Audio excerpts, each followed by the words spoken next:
Les invito a que por favor me acompañen en sus Biblias a Números capítulo 3. Números capítulo 3 vamos a leer los versículos 1 al 13.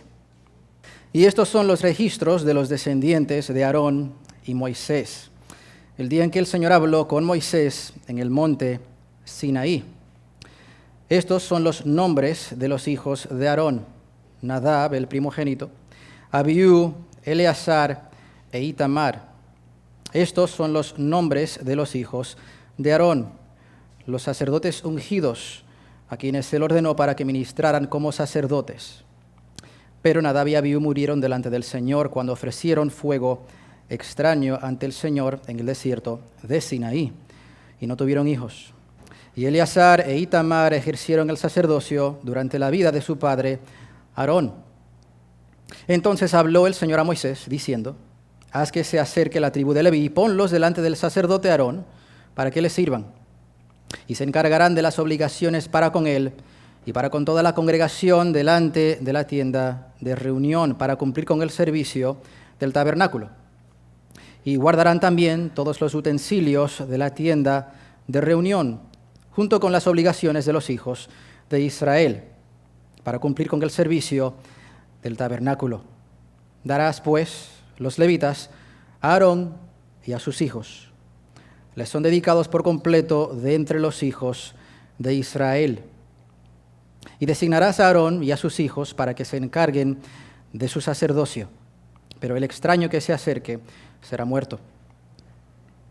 El Señor habló además a Moisés diciendo: mira, yo he tomado a los levitas de entre los hijos de Israel, en lugar de todos los primogénitos, los que abren el seno materno de entre los hijos de Israel. Los levitas, pues, serán míos, porque mío es todo primogénito. El día en que herí a todos los primogénitos en la tierra de Egipto, consagré para mí a todos los primogénitos en Israel, desde el hombre hasta el animal. Míos serán, yo soy el Señor. Hasta ahí la lectura, hermanos y amigos. Oremos al Señor pidiendo su ayuda. Oh Señor de los cielos, sinceramente es un gran honor poder apartar un tiempo para considerar tu palabra. Que en este día del Señor tú nos hayas apartado para que aquí nos expongamos a ella. Y te suplicamos que tú nos ayudes a dedicar la debida reverencia a escuchar tu voz. Que tú ayudes a aquel que ha de predicarla, aún en medio de su debilidad, para el fortalecimiento de tu pueblo, para su edificación, para su reprensión, para cualquier propósito por el cual tú la envías. Señor, plácete en usar los esfuerzos que se han hecho para este momento. Ayúdanos, Señor, encuéntranos tú a nosotros activos, tanto el predicador al predicar, así como el oyente al escuchar, que pensemos que estamos aquí para escuchar la palabra del Dios vivo y verdadero. Amén. Escúchanos, Señor, te lo suplicamos, en el nombre bendito y glorioso de nuestro Salvador, Cristo Jesús. Amén. Pues continuamos esta tarde con nuestro estudio expositivo del libro de Números, siendo ahora este nuestro cuarto estudio de esta serie. Y recordaremos que la última vez que consideramos este libro habíamos visto la importancia de los números de los hijos de Israel en el campamento y cómo Dios los había organizado. A esa muchedumbre, a ese caos de tantas personas, de millones y millones de personas, Dios puso un orden que ellos debían preservar tanto mientras marchaban como cuando descansaban en el desierto. Cada tribu por sus banderas, cada una según su familia, conforme a su casa paterna. Y como vimos, algunas tribus estuvieron en el norte, otras estuvieron en el sur, otras en el oriente, otras en el occidente. Y la configuración de esas tribus de Israel no era simplemente una colocación de israelitas al azar, como vimos. No es que Dios había censado y colocado a esas tribus ahí sin una idea específica en mente, sin un plan como por mero capricho. puso a cada tribu donde la puso y cada una representaba el cumplimiento de Dios a Abraham. Y en algunas, otras, vimos también por qué Dios las puso ahí. Algunas por razón de preeminencia, otras por razón de pecado. Y es en esa misma configuración donde, curiosamente, no aparece José. Pero sí aparecen sus descendientes, Benjamín y Manasés. 2. Y es en esa misma configuración donde también no aparece otro de los hijos de Israel, como ya empezamos a considerar en nuestro último punto de nuestro último estudio. Había una tribu más también a la que Dios había apartado para que no fuera contada con las demás tribus, cuando Dios ordenó que se hiciera el censo. Y es esa tribu que ocupará nuestra atención esta tarde, la tribu de Leví, o dicho de otra manera, los levitas. Pero eso es algo que también Dios mismo ha resaltado para nosotros en su palabra. Como ya hemos leído, capítulo 3, si miramos atrás, veremos también que tanto en el final del capítulo 1 como en el final del capítulo 2 terminan casi de la misma manera. Por eso digo que Dios resalta esta realidad también para nosotros en su palabra. Puede que la pasemos por alto, pero con Dios, como ya hemos visto, no hay nada al azar. Si vamos ahora a Números capítulo 1, versículo 47, ahí veremos que dice, pero los levitas no fueron enumerados con ellos, según la tribu de sus padres, porque el Señor había hablado a Moisés, diciendo, solamente la tribu de Leví no enumerarás, ni los contarás con los hijos de Israel. Y si de ahí pasamos ahora al final del capítulo 2, versículo 33, leemos casi lo mismo, pero los levitas no fueron contados entre los hijos de Israel, tal como el Señor había ordenado a Moisés. Y los hijos de Israel hicieron conforme a todo lo que el Señor había ordenado a Moisés. Así acamparon por sus banderas y así partieron, cada uno según su familia, conforme a su casa paterna. Y leyendo este pasaje, posiblemente uno pensaría, bueno, ahora pasará al censo de los levitas, porque como ya censó a los demás del pueblo de Israel y no había censado a los de la tribu de Leví, pasará ahora, ¿no? Terminando el capítulo 2, pasando del capítulo 2 al capítulo 3, uno pensaría o esperaría que uno viera eso. De hecho, hasta en la Biblia de las Américas y también en la nueva Biblia de las Américas, ahí el título que ponen los traductores de la Biblia ponen censo de los levitas. O si también vemos en la Reina Valera, ahí dice censo y deberes de los levitas. Pero no. Todavía no. Aún no empezamos a considerar el censo de los levitas. El censo de los levitas no empieza sino hasta el versículo 14. Así que entonces nos preguntamos qué es lo que vemos en el versículo 1 al 13.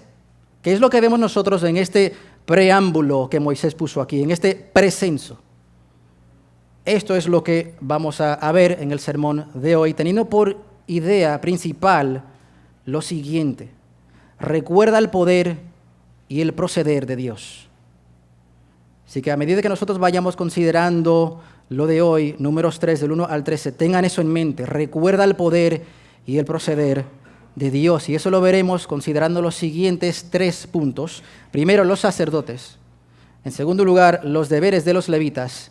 Y en tercer lugar, ¿por qué los levitas? Así que empecemos con el primer punto de nuestro estudio, los sacerdotes. El capítulo 3 comienza de una manera algo interesante, que puede que uno pase por alto muy fácilmente, pero encierra una verdad impresionante. Si leemos el principio del capítulo 3, empieza con esta frase, y estos son los registros de los descendientes de Aarón y Moisés. Ahora uno se preguntaría, bueno, ¿por qué? ¿Qué de importante tiene esta frase? Bueno, es porque si uno también considera otros pasajes del Antiguo Testamento, tomando en cuenta también que el autor de Números es Moisés, si uno mira, por ejemplo, Génesis 11, 27, empieza también de la misma manera, o muy parecida. En Génesis 11, 27, dice ahí, estas son las generaciones de Taré. Y no sé si algunos de los niños recordarán, pregunto porque yo vi en mi casa que trajeron de aquí una cartulina que tenía como un árbol genealógico, ¿se recuerda, Marisela? En donde ahí tenía el nombre de Taré. Taré fue el padre de ¿quién? De Abraham. Entonces, cuando ahí empieza esa frase de esa manera, luego pasa a hablarnos acerca de la historia de Abraham. O si, por ejemplo, también vamos a Génesis 25, versículo 19, empieza casi de la misma manera, usa la misma fraseología. Estas son las generaciones de Isaac, hijo de Abraham, y pasa a contarnos acerca de Jacob y Esaú. De modo que esta frase no está ahí por azar. Esta frase lo que está haciendo es presentándonos a una historia real nueva. Es como una especie de reenfoque. Es como si Moisés estuviera diciéndonos, miren, enfóquense ahora en esta nueva sección. Centren su atención en este tema nuevo o en este grupo de personas nuevo. Porque eso es lo que hemos medio hecho hasta aquí, hasta el capítulo 3. Los primeros 2 capítulos, como ya hemos visto, trataron de los números de los hijos de las tribus de Israel y su organización. Dios los contó y Dios los organizó. Lo que vimos ahí en esos 2 capítulos era un censo militar. Había razones por las que contar y organizarlos, para su autopreservación, para su protección ante naciones vecinas que querían pelear contra ellos. Por esto ahora esta especie de reenfoque, porque ahora pasamos a otro censo, ya no es un censo militar, ahora pasamos a un censo religioso, a un censo que tendría otras razones de ser, aunque no vamos a ver el censo en este sermón. Pero empieza con esta introducción de los descendientes de Aarón y de Moisés. Y por cierto, al decirnos esto, no es que el autor se haya confundido. No es que el autor quería hablar de los levitas, pero se confundió y luego se desvió y cogió por el camino de Aarón y de Moisés. Moisés y Aarón eran descendientes de Leví. Así que cuando Dios le dijo a Moisés, haz un censo de toda la congregación de los israelitas por sus familias, etcétera, etcétera, Moisés no se contó a sí mismo.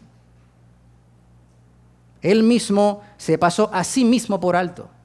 Y pasó por alto a Aarón, y pasó por alto a Miriam, y pasó por alto también a todos aquellos que ellos sabían eran descendientes de Leví, igual que ellos. Y se dedica todo un libro, 27 capítulos si no me equivoco, el libro de Levítico, donde ahí vemos las leyes que Dios dio a Israel como nación.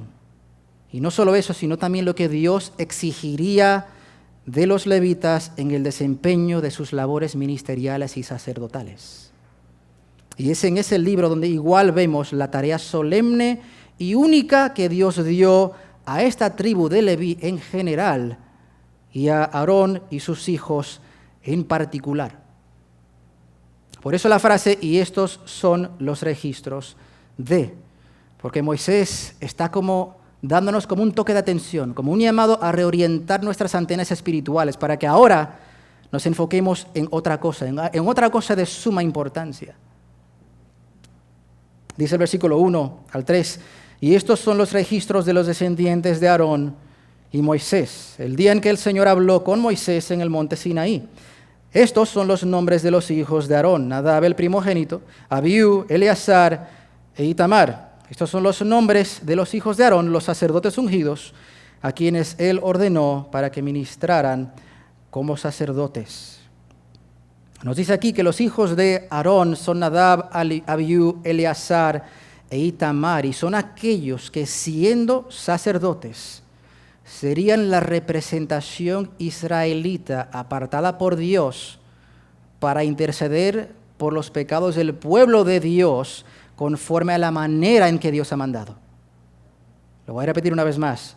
Siendo ellos sacerdotes, son la representación israelita apartada por Dios mismo para interceder por los pecados del pueblo de Dios según la manera en que Dios mismo ha indicado. Eso es lo que hacía un sacerdote, además de también enseñar la ley.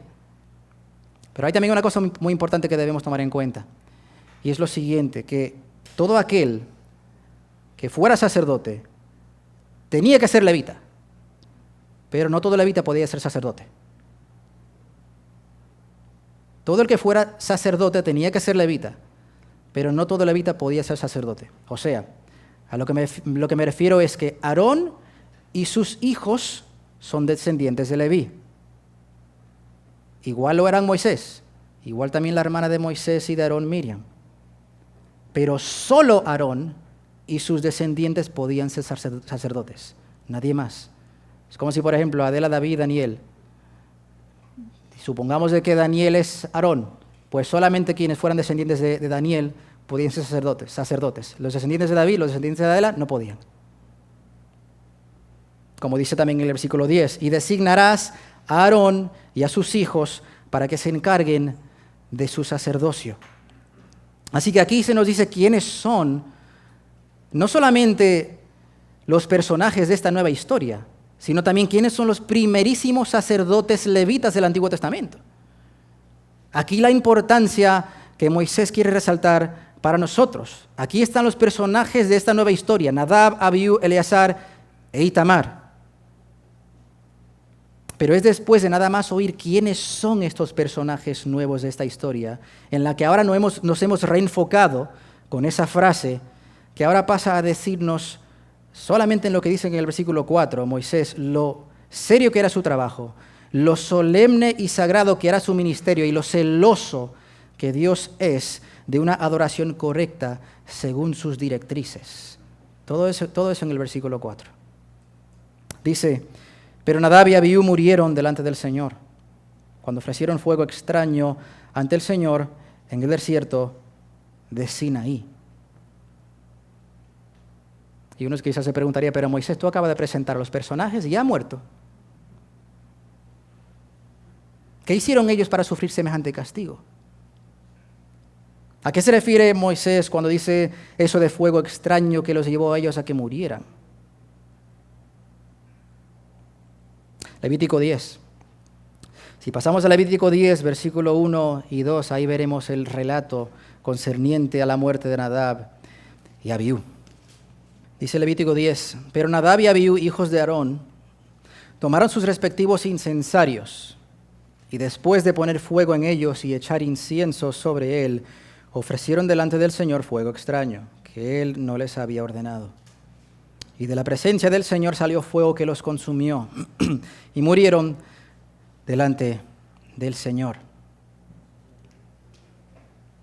Así que ¿a qué se refiere esto con lo de fuego extraño? Ahí lo dice en el texto, que él no les había ordenado. Recuerden que Dios es un Dios santo y es una enorme bendición tener a Dios cerca, pero es un enorme peligro pecar contra Él.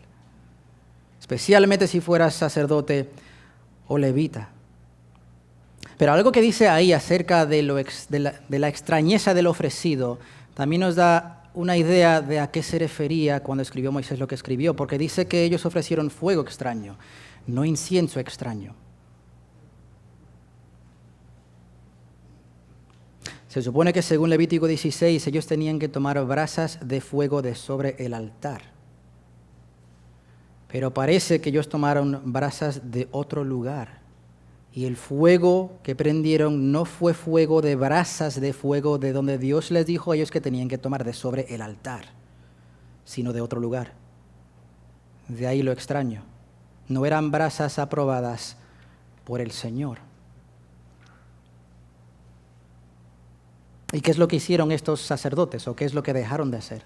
¿Recuerdan lo que se dijo antes acerca de lo que eran y lo que hacían los sacerdotes? Que aquí los levitas eran la representación israelita apartada por Dios para interceder por los pecados del pueblo de Dios conforme a la manera en que Dios ha indicado. He ahí su pecado grave. No lo hicieron según la manera en que Dios les indicó. Tomen brasas de fuego de sobre el altar. No coman del fruto del conocimiento del bien y del mal. No hicieron lo que debían hacer según la manera en que Dios había indicado y sufrieron las consecuencias. Así de sagrado era su ministerio. Pagaron con sus vidas. Y el versículo 4 también nos dice una cosa más. Dice, pero Nadab y Abiú murieron delante del Señor cuando ofrecieron fuego extraño ante el Señor en el desierto de Sinaí y no tuvieron hijos. No solo murieron ellos, Dios cortó su descendencia. Es decir, no había posibilidad de que esos hijos de Aarón tuvieran los hijos suyos propios para dar seguimiento a este ministerio especial que Dios les había dado solemne y singularmente a los hijos de Aarón. Y Moisés se lo recuerda al pueblo en este precenso. Moisés está escribiendo acerca de los levitas y antes de contar los levitas, les está recordando esto. Es como si él dijera, Israel, especialmente ustedes levitas, antes de decirles cuántos éramos nosotros, los de la tribu de Leví, que yo también era parte, o soy parte de los hijos de Leví, miren lo que les pasó a los 2 hijos de Aarón. Recuerden esto. Recuerden lo que les pasó a ellos por su desobediencia en el desempeño del ministerio sagrado que Dios les había dado. Israel, con Dios no se juega. Dios es santo, Dios es celoso de su gloria. Israel, recuerden esto, Israel. Estos son los registros y estos fueron los que fueron borrados esos registros. Dios, Israel, a ustedes les ha escogido como su pueblo y a los levitas con un ministerio sacerdotal especial. Recuerden quiénes son, recordemos quiénes somos y temblemos, Israel. Recuerden el poder y el proceder de Dios, Israel. Y aunque esto les pasó a 2 de los hijos de Aarón, ahí no termina el versículo 4. El versículo 4 termina con otra nota.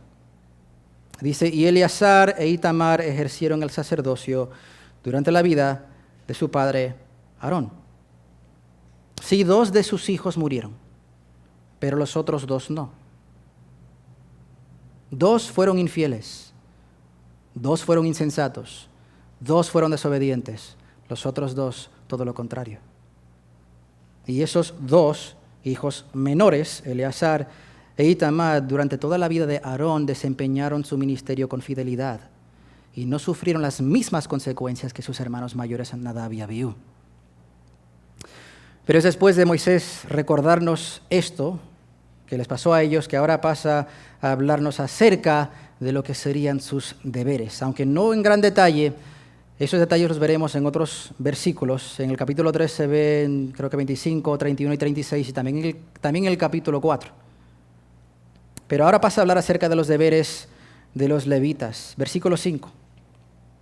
Entonces habló el Señor a Moisés diciendo, haz que se acerque la tribu de Leví y ponlos delante del sacerdote Aarón para que les sirvan. A la familia de Aarón se le dio el trabajo del sacerdocio del tabernáculo, pero esa familia sola no podía hacerse cargo de todo el trabajo.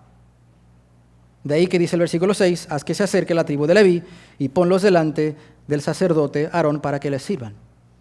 Así que los levitas tenían por deberes 2 deberes principales con los que tenían que ayudar a Aarón y a sus hijos. Número 1 era cuidar el tabernáculo y limpiarlo y mover su mobiliario y sus piezas. Y el segundo deber era proteger el tabernáculo de intrusos. Así que de forma general eso era lo que hacían los levitas y tenían que hacer eso. Ellos se hacían cargo del tabernáculo cuando marchaban de un lugar a otro y cuando fijaban su campamento. Ellos se hacían cargo de todo lo concerniente al tabernáculo, su movimiento, su protección. Y en el capítulo 4, en un sermón posterior, ahí veremos con lujo de detalles lo que cada uno de los hijos de Leví hacían, Gersón, Coat y Merari, en cuanto al movimiento de las piezas y el mobiliario y en cuanto a cómo moverlas. Pero aquí el enfoque de este pasaje que estamos considerando se centra en torno a la protección del tabernáculo. Eso es lo que vemos, aunque quizás cuando hagamos una lectura rápida no veremos eso, pero un lector hebreo se daría cuenta a qué se refería Moisés. Y ahí vamos a entrar. Versículos 7 y 8. Y se encargarán de las obligaciones para con él y para con toda la congregación delante de la tienda de reunión, para cumplir con el servicio del tabernáculo. Y guardarán también todos los utensilios de la tienda de reunión junto con las obligaciones de los hijos de Israel, para cumplir con el servicio del tabernáculo. Así que uno se preguntaría, ¿dónde se ve aquí lo de la protección de los intrusos? Cuando nosotros leemos que los levitas se encargarán de las obligaciones, puede que pensemos, bueno, responsabilidad del tabernáculo, su movimiento, su limpieza, todo lo concerniente a eso. Pero un lector hebreo leería la palabra que escribió ahí Moisés, que no se traduce de la misma manera al español o al inglés. Cuando leemos nosotros ahí que se encargarán de las obligaciones, la palabra que se utiliza en hebreo es mishmereth. Mishmereth, lo cual comunica una idea hebrea, que es que tienes que estar de guardia, o tienes que estar alerta, o estás en un puesto de vigilancia cuidando que no entre el que no deba. Eso es lo que comunica la idea de Mishmereth. Eso también lo vemos en Isaías 21, versículo 8, donde dice: entonces el centinela gritó, oh Señor, de día yo estoy continuamente en la atalaya, y todas las noches permanezco en mi Mishmereth, en mi puesto de guardia.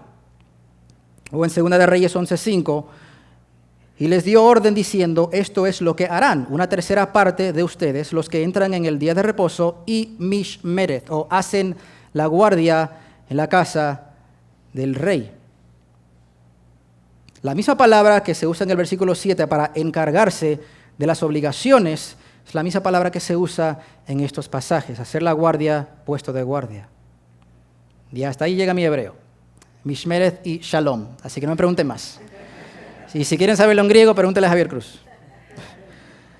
Pero lo que hemos visto hasta aquí es que los levitas, por así decirlo, son centinelas y empleados de mudanza. O sea, no era un trabajo glamuroso, no era un trabajo bien sofisticado, pero es la tarea que Dios les había dado a los levitas para ellos desempeñar en ese ministerio sagrado que Él les había dado a ellos. Puede que a nosotros no nos luzca bonito, pero pongámonos en el pellejo de ellos. Dios les dio a los levitas un honor impresionante, porque de entre los millones y millones de israelitas que había ahí, solo ellos podían hacerse cargo del tabernáculo. Solo ellos tuvieron el honor de estar más cerca de Dios que cualquier otro de su mismo pueblo, con la excepción de Aarón y los sacerdotes. Así que no era un trabajo cualquiera tampoco. Pero otro de sus deberes se ve también en el versículo 9. Dice: darás pues los levitas a Aarón y a sus hijos, les son dedicados por completo de entre los hijos de Israel. Dios dio los levitas a Aarón para la obra del ministerio del tabernáculo, para que ellos se dediquen por completo a ello. Así que se tenían que dedicar al movimiento del tabernáculo, se tenían que también dedicar a la protección del tabernáculo, y aquí tenían que dedicarse exclusivamente al tabernáculo. No podían dedicarse a ninguna otra cosa. No podían ellos saltarse sus obligaciones y decir: bueno, yo quiero ser guerrero de Israel ahora. No podían. Dios les dio a ellos un ministerio sagrado que no dio a ninguna otra tribu, ni a Aarón y a sus hijos. La vida de los levitas giraba en torno al tabernáculo, no así el resto de Israel. El resto de Israel podía dedicarse a otras cosas también, aparte de lo militar, en tanto pudieran, porque eran nómadas.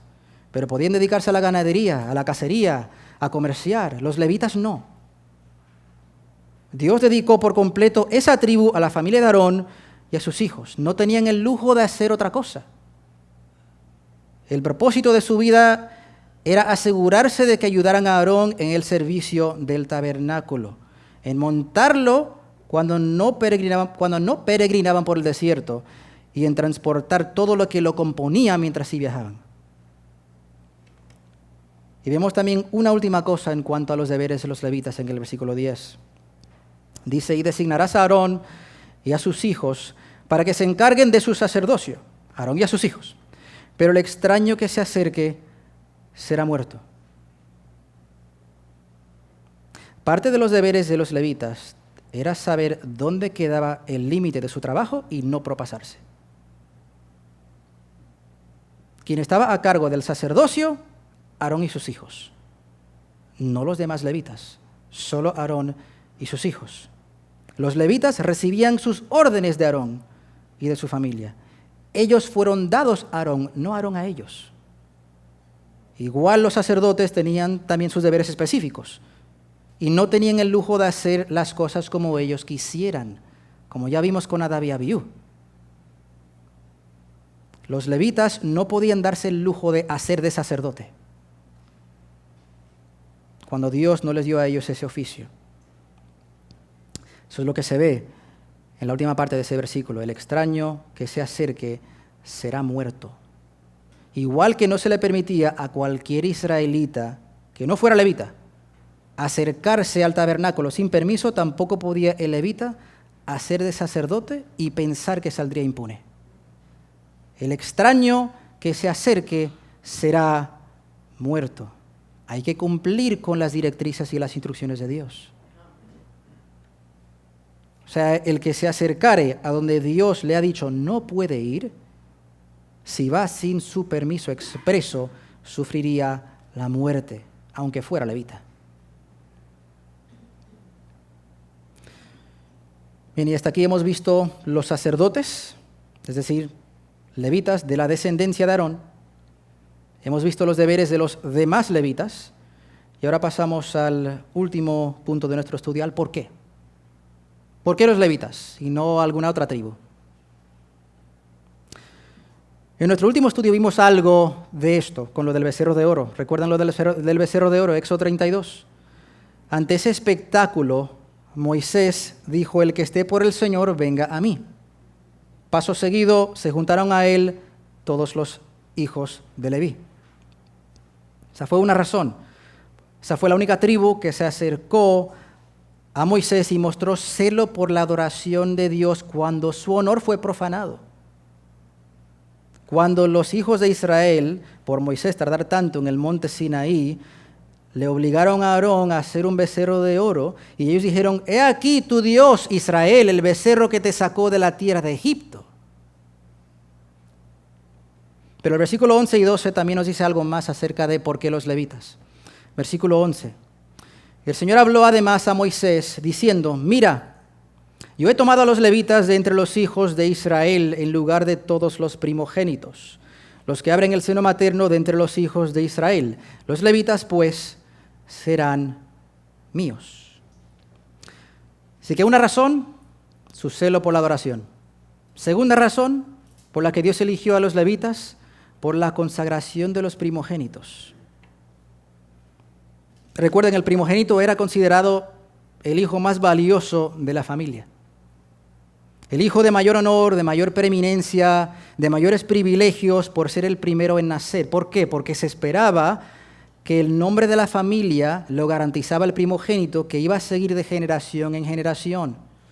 Y debido a eso, por ser el primero en abrir el seno materno, como dice el texto.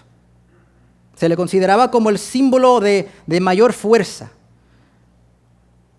por ser el producto de la unión entre padres cuando mayor era su fuerza y su vigor y su energía. Así que imagínense por un momento qué supondría esto para Faraón. Fue un golpe fortísimo. ¿Por qué? Porque al Faraón en Egipto se le consideraba hasta un dios. Entonces, no solo muere el hijo de Faraón, muere el primero en nacer. Aquel que se suponía que iba a continuar de generación en generación el nombre de la familia, el que iba a continuar la línea de honor divino egipcio. Es como si Dios dijera, el Dios de Israel mata al Dios de Egipto. Dios cortó su descendencia. Y Dios dice, los primogénitos son míos. Es como si Dios dijera, lo más importante, mío debe ser. Ustedes dependen del primogénito para que su honor siga de generación en generación, me lo tienen que dar a mí. Y tienen que depender de mí, de que su honor radica en mí, no en la primogenitura. Versículo 13. Porque mío es todo primogénito. El día en que herí a todos los primogénitos en la tierra de Egipto, consagré para mí a todos los primogénitos en Israel, desde el hombre hasta el animal. Y la última plaga que azotó a Egipto y liberó al pueblo de Israel fue la muerte de los primogénitos, pero como ya bien sabemos, no todos. Porque los de Israel no murieron al obedecer la advertencia de Dios y poner la sangre en los dinteles de las puertas. Pero ok, hablando tanto acerca de los primogénitos, ¿qué nos dice esto acerca de los levitas? Que los levitas también representan algo. Recuerden, Dios no es un Dios que hace las cosas al azar. Hay un propósito en todo cuanto Dios hace. El censo de Israel, como recordarán, representa el cumplimiento de la promesa de Dios a Abraham 4 siglos atrás, de darle a él una descendencia numerosa, los millones y millones de israelitas. donde estaban situadas las tribus de Israel alrededor del tabernáculo, representaba las palabras de Jacob a sus hijos esos siglos atrás también. Y los levitas eran un constante recordatorio para todo aquel que los viera de dónde Dios sacó al pueblo de Israel de esclavitud en Egipto para ser su pueblo. Y todos girando en torno a donde estaba Dios y su presencia en el tabernáculo en el centro. Dios mató a los primogénitos egipcios, salvó a los primogénitos de Israel y en lugar de esos primogénitos escogió a los levitas. Entonces, ¿por qué los levitas? Por su celo en la adoración, porque reemplazan a los primogénitos. Y finalmente, y muy breve, porque simplemente Dios es soberano. Versículo 13. Míos serán, yo soy el Señor. Dios decidió apartar para sí lo que Él quiso. ¿Y quién se atrevería a decirle lo contrario? Fue Él el que los salvó. Pudo muy bien haberlos dejado en esclavitud, pero hizo lo contrario.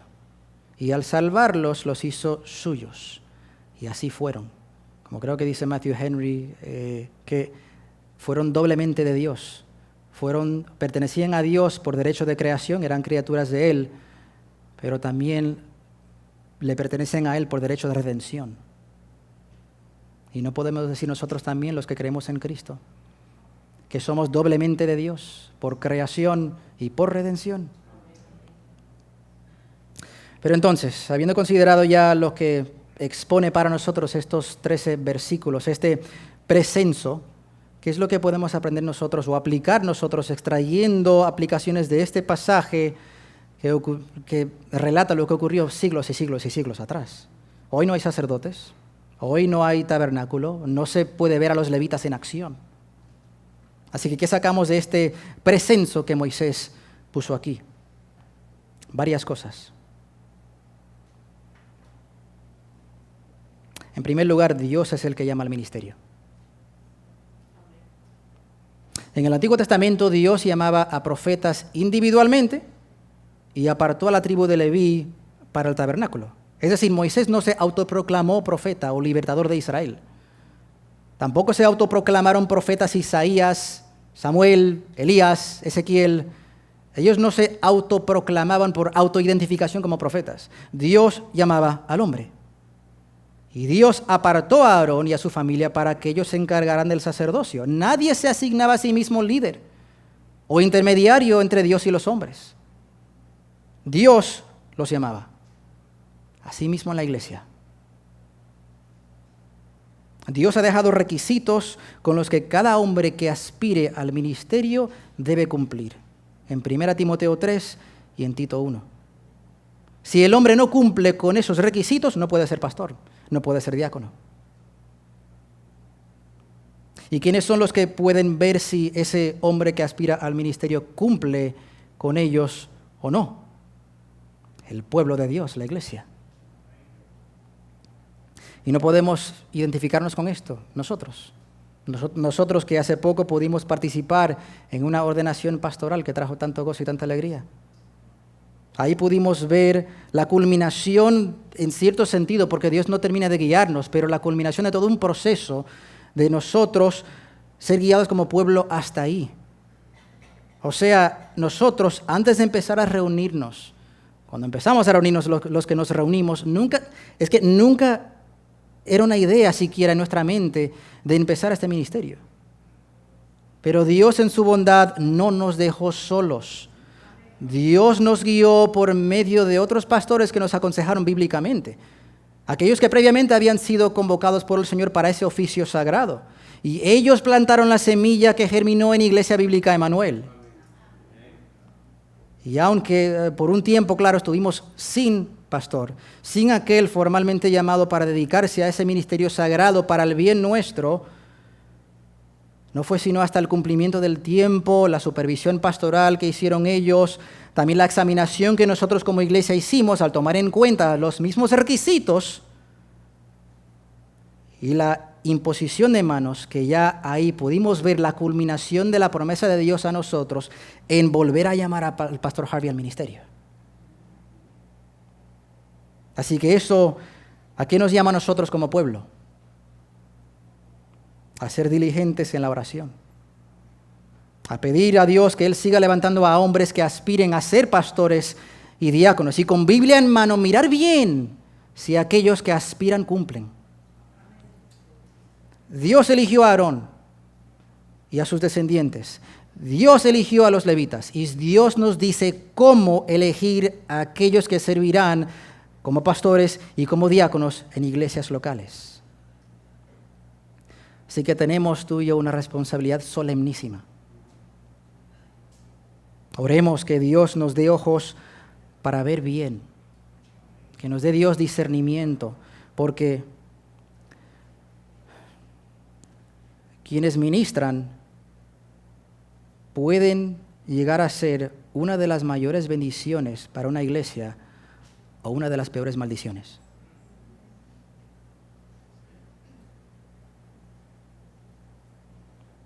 Pero por eso tenemos su palabra, la palabra de Dios. Cosa que si lo pensamos, cosa que los israelitas mismos no tuvieron. Los israelitas, en este pasaje de Números capítulo 3, no tenían siquiera los primeros 5 libros de la Biblia. No tenían la Torá. Cuando Moisés escribió Números, se dice que él lo escribió un año, si no me equivoco, como un año antes de que él muriera. Cuando ellos estaban en plena experiencia de cuando el Señor consumió con fuego a Nadab y a Abiú, ellos no tenían Biblia en mano. Tenían otros privilegios, sí. Tenían ellos las tablas de la ley. Tenían ellos los milagros que ellos veían. Tenían la tradición oral que se enseñaba y que se pasaba de generación en generación. Pero no tuvieron la revelación que nosotros hoy tenemos en nuestras manos. Pero es con esa misma revelación que nosotros podremos discernir al examinar la vida de un hombre, si él está o no está llamado al ministerio pastoral o diaconal.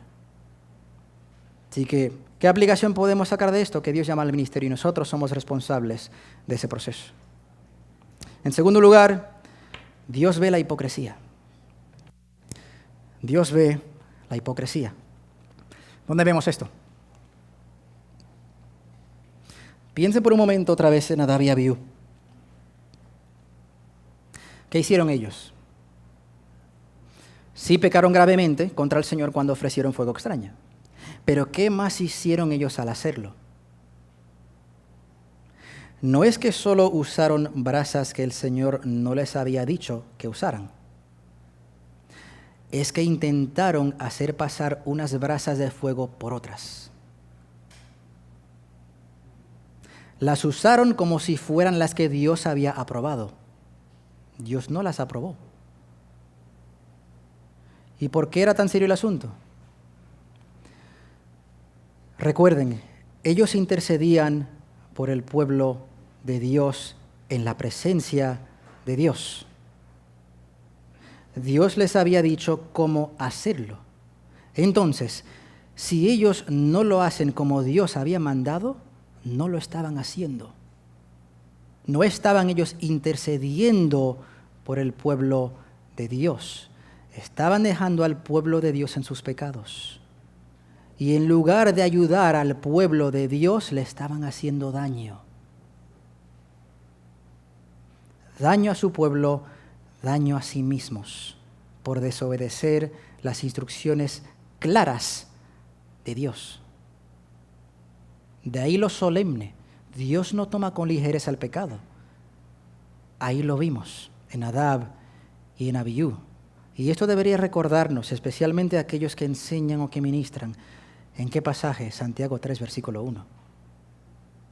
Hermanos míos, no os hagáis maestros muchos de vosotros, sabiendo que recibiremos un juicio más severo.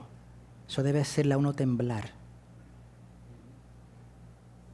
Así como Moisés, uno pudiera intuir, estaba recordando a Israel, tiemblen Israel, Dios es un Dios santo. Recuerden el poder y el proceder de Dios. Yo ni siquiera voy a contar cuántos levitas habían. Quiero recordarles a ustedes qué pasó a 2 levitas a quienes Dios dio instrucciones específicas y no las cumplieron. Pero volviendo al caso de los hijos de Aarón, pregunto,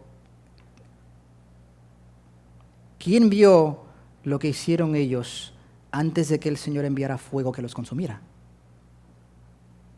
Recuerden, Dios ve la hipocresía. El pasaje en Levítico no nos dice que otros vieron a Nadab y Abiú cuando ofrecieron fuego extraño, antes de ofrecerlo. Solo Dios los vio. Aarón no los vio, podemos deducir, para advertirles con antelación. Solo Dios los vio. Dios ve cuando fingimos. Dios ve cuando tratamos a su pueblo con desdén. Dios ve cuando estamos haciéndole daño al pueblo de Dios con nuestra hipocresía. Dios ve cuando usamos su palabra con fines egoístas o con un propósito que no es acorde a sus instrucciones o enseñanza y le hacemos daño al pueblo de Dios. Ya sea en público, así como ellos ofrecieron fuego delante de otros, lo que se hizo públicamente, ya sea en privado, cuando ellos tomaban las brasas y cuando nadie los veía, y aún hacían lucir que lo que hacían lo hacían en el nombre de Dios. Dios ve cuando fingimos. Dios nos ve cuando lo buscamos y le servimos con sinceridad y según su palabra, y cuando no.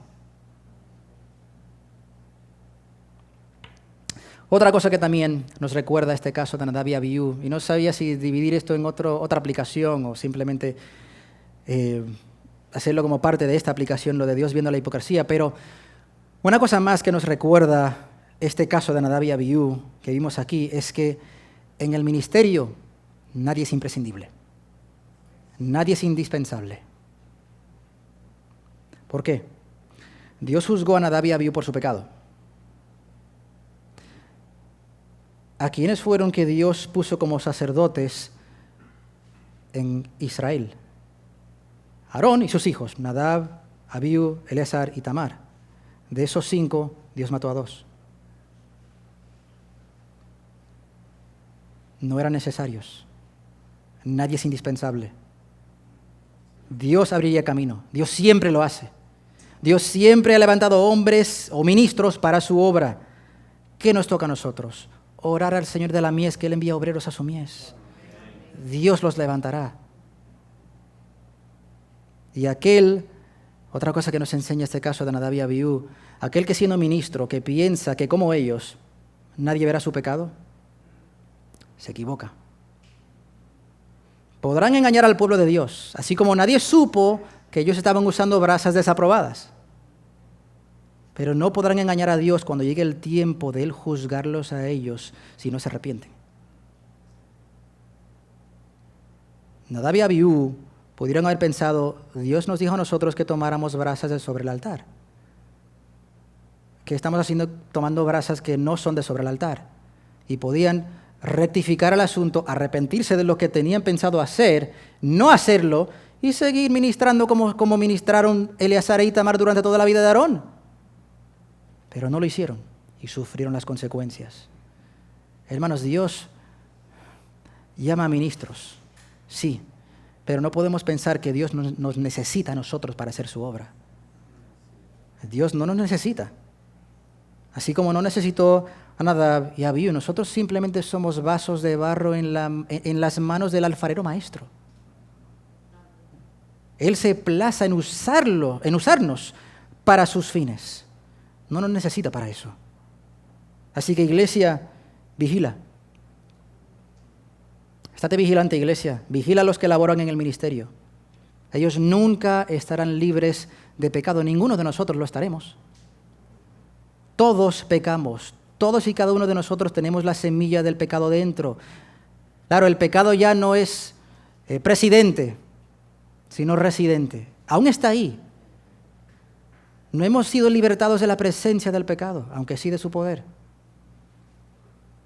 hasta el final de nuestros días.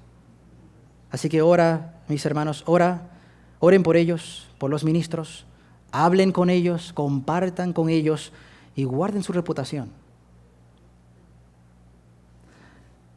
Guarda su reputación, pero nunca justifique su pecado.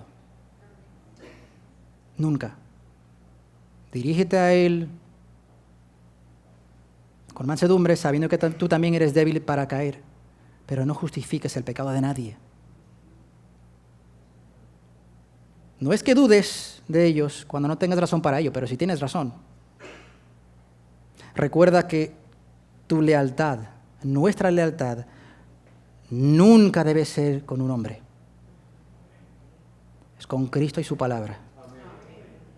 Así que oremos que Dios nos dé más pastores y diáconos. Y oremos por ellos que Dios los guarde en santidad, tanto en público como en privado. Y ayudémosles en el camino. Somos del mismo cuerpo, tenemos el mismo Señor. Pero en tercer lugar, da a Dios lo mejor. Da a Dios lo mejor. ¿Por qué? Recuerda a los primogénitos. Versículo 11. El Señor habló además a Moisés diciendo: mira, yo he tomado a los levitas de entre los hijos de Israel en lugar de todos los primogénitos, los que abren el seno materno de entre los hijos de Israel. Los levitas pues serán míos, porque mío es todo primogénito. El día en que herí a todos los primogénitos en la tierra de Egipto, consagré para mí a todos los primogénitos en Israel, desde el hombre hasta el animal. Míos serán, yo soy el Señor. Ven ahí constantemente el lenguaje de posesión. ¿A quién le pertenecemos? ¿A quién debemos dar lo mejor, la primogenitura en el Antiguo Testamento? A Dios. Lo que en ese entonces, siglos atrás, se consideraba como lo más importante, Dios lo reclamó para sí mismo. Lo mejor se le dedicaba a Él. Y esto no nos recuerda al mensaje de nuestro hermano Ismael a principios de mes, lo de dar al Señor las primicias en todo. La pregunta es si lo estamos dando. El Señor mismo también nos dice esto en Mateo 22, versículo 37, que amarás al Señor tu Dios con todo tu corazón, con toda tu alma, con toda tu mente. La pregunta que todos y cada uno deberíamos hacernos es si estamos amando al Señor así. Solo Dios y tú saben. Hazte esa pregunta.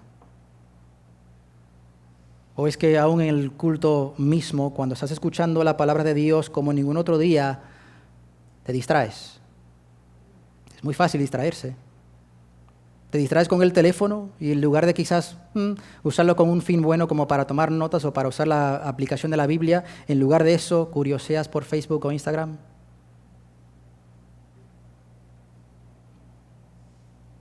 O ves si el atleta favorito tuyo ganó los Juegos Olímpicos, o si tu selección marcó el gol. Mientras escuchamos la palabra de Dios, hermanos, recuerden, nosotros hemos sido convocados para un asunto serio, para escuchar la exposición de la palabra del Señor.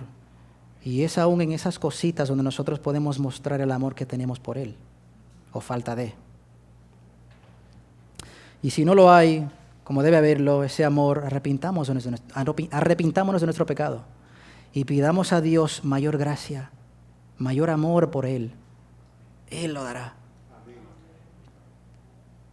Puede que lo que te agobie o te tristezca sea que no le estás buscando como debieras, que es el resultado de no darle a Él lo mejor, sino darle a otras cosas lo mejor. Recuerda, Dios exige lo mejor. Y si no se lo damos, entonces no debería sorprendernos que no experimentemos el gozo bíblico que deberíamos. Así que, mi hermano, mi hermana, medita, de verdad, aparta tiempo y medita en los sufrimientos de tu Salvador. Y pregúntate si Él no lo pagó todo por ti, para que tú lo amaras por completo a Él. Pregúntate cuánto lo amas. Y pídele gracia que te ayude y que te impulse, para que tú le des a Él lo mejor tus mayores fuerzas, tus mayores energías, recordando también otra cosa, recordando de dónde Dios te ha sacado. Recuerda eso. Recuerda cuando antes no buscabas a Dios ni lo tenías por Señor. Cuando tu único guía era tu placer y tu opinión y no lo que Dios dice en su palabra. Haz memoria.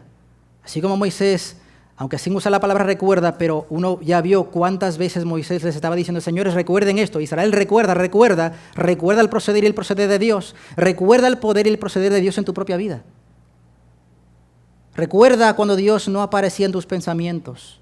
Cuando lo último que tú querías era tener que someter tu conciencia a Él. Recuerda cuando lo único que tú querías era divertirte sin limitaciones, sin obstáculos. Cuando tú no leías la palabra, cuando tú no orabas, cuando no te deleitabas en la comunión de los santos, en ir a la iglesia los domingos para escuchar su palabra, por medio de la exposición, cuando tú aún eras esclavo de tus pecados. Cuando recuerdes tu situación particular, sea de donde sea que Dios te haya sacado, recuerda Romanos 6.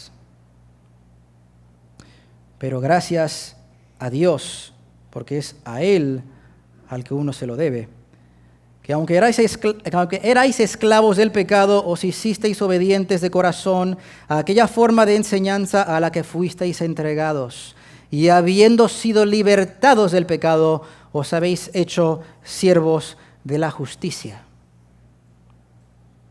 Nosotros que ahora tenemos a Cristo por Señor y Salvador, somos de los que han sido convocados por el Señor para adorarle. Nosotros que hemos sido sacados del Egipto de nuestros pecados para servirle a Él con plena libertad, siendo ahora esclavos de la justicia. Recuerda otra cosa, recuerda a los levitas. ¿Por qué digo recuerda a los levitas? Cuando Israel veía a los levitas, ¿a qué debería recordarles? A los primogénitos, porque Dios los escogió en lugar de los primogénitos.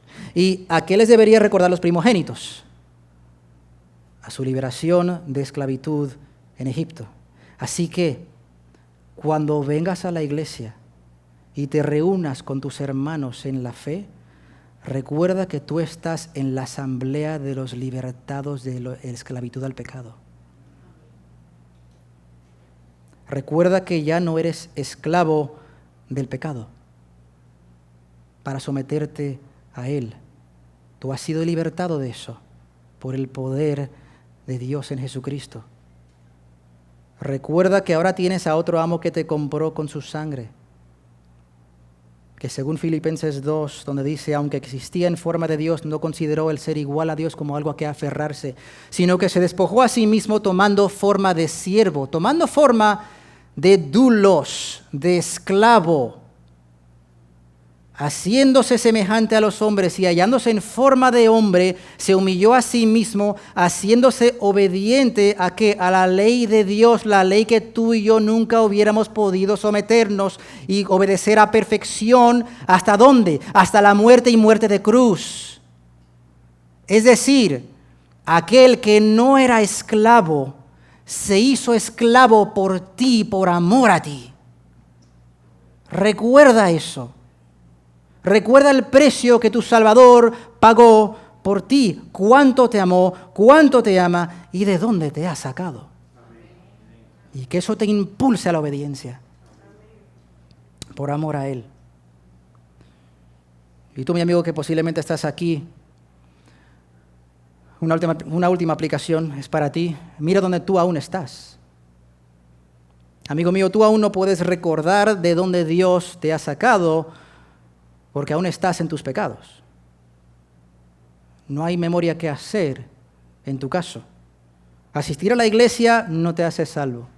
Ser buena gente no te hace salvo. Decir que crees en Dios o llamar a otros, aún los de aquí, hermano, hasta hacerte miembro de la iglesia no te salva.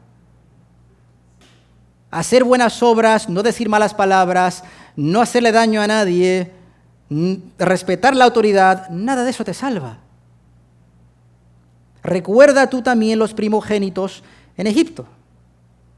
Recuerda la sangre en los dinteles de la puerta que hizo que pudiera pasarse por alto a los primogénitos en Israel.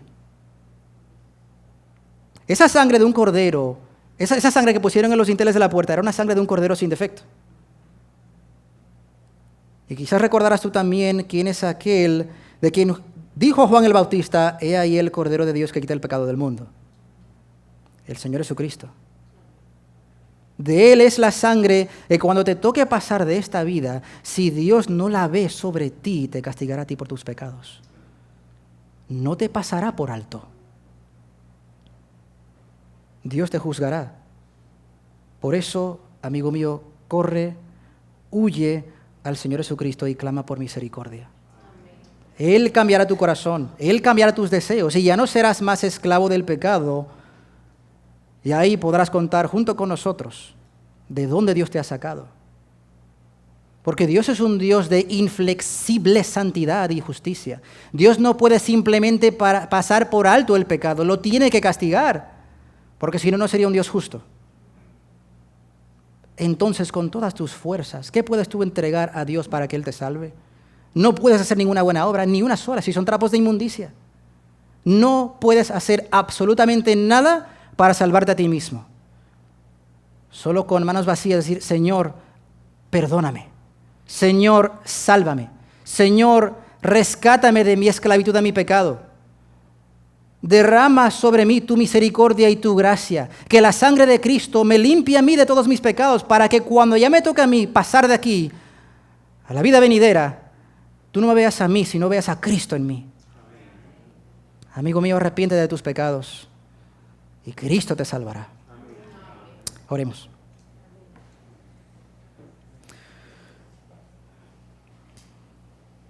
Dios de infinita y alta majestad, qué bueno es para nosotros considerar tu palabra,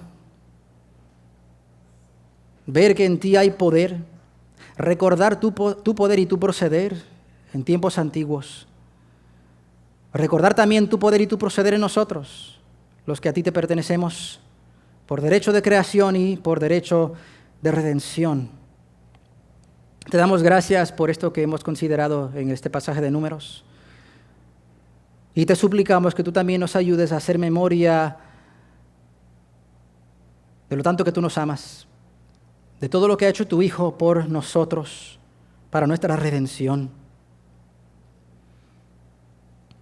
Y recordar que Cristo ha sido aquel que fue apartado por ti para interceder por nuestros pecados.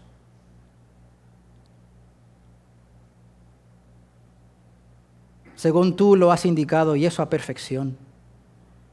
Gracias te damos por Él, nuestro sumo sacerdote. Pero te suplicamos, Señor, que tú también muestres que tu brazo no se ha cortado para salvar y que tú salves con poder a aquellos que aún no te conocen. Y que tú en todo recibas la gloria.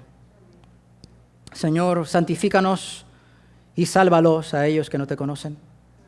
Te suplicamos que tú nos ayudes, que tú nos escuches,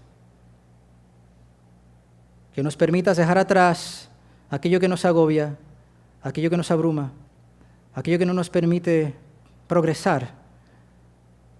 Y recordemos que en ti hay poder, que en ti hay gracia, que tú das sabiduría a todo aquel que te la pide.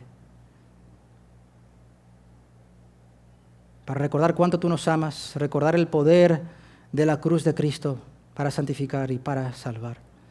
Señor, escúchanos, te lo suplicamos. Recibe tú la gloria en todo, en Cristo Jesús, nuestro bendito y glorioso sumo sacerdote y salvador. Amén.